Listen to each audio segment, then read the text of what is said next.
офатҳои табиӣ ва зиёд шудани ҳосили зардолӯи Туркия ба даромади боғбонҳои тоҷик таъсири ҷиддӣ расонда, ба коҳиши зардолу, меваи аслии содиротии Тоҷикистон сабаб шудааст. Деҳқонон аз вилояти Суғд мегӯянд, ки имсол ҳудуди 30% ҳосили худро аз даст доданд ва бинобар роҳ ёфтани маҳсулоти Туркия ба бозорҳои Русия ва поён омадани қимати меваи тар, деҳқонони тоҷик натавонистанд ҳамон меваи ками худро бо қимати дилхоҳ дар Русия ба фурӯш бароранд. Маъруф Охунов ҳамроҳ бо оилааш ҳудуди 3 гектар боғи зардолу доранд ва мегӯяд солона аз ин ҳисоб зиёда аз $6000 фоида ба даст меоранд. Ин ҳамсуҳбати мо гуфт: шамол шуд. Аксарият ин барои калон буд ку шамол ғалтонданд. Майдаҳош мондагиде, майдаҳош кун шояд айса бе сабаб будан ё майда будан бошад, калонҳо шамол меғалтад ку вазъи миша.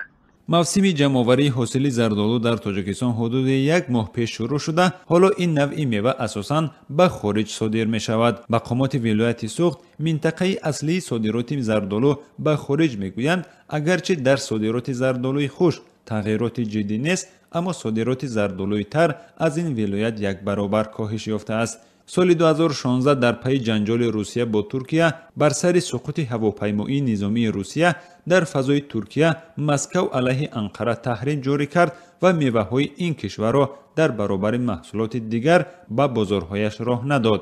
дар ин муддат Москав аз кишварҳои Осиёи Марказӣ аз ҷумла Тоҷикистон даъват кард, ки меваҳояшро ба бозорҳои Русия ворид кунад. баҳси Туркия ва Русия ба фоидаи боғдорони тоҷик анҷом шуд ва онҳо аз фурӯши меваҳо дар Русия фоидаи ҳангуфт бардоштанд. аммо соли равон Москав ва Анқара дубора бо ҳам дӯст шуданд ва меваҳои арзони туркӣ бозори Русияро дубора пур карда, ҷойгоҳи меваҳои Тоҷикистонро танг карданд.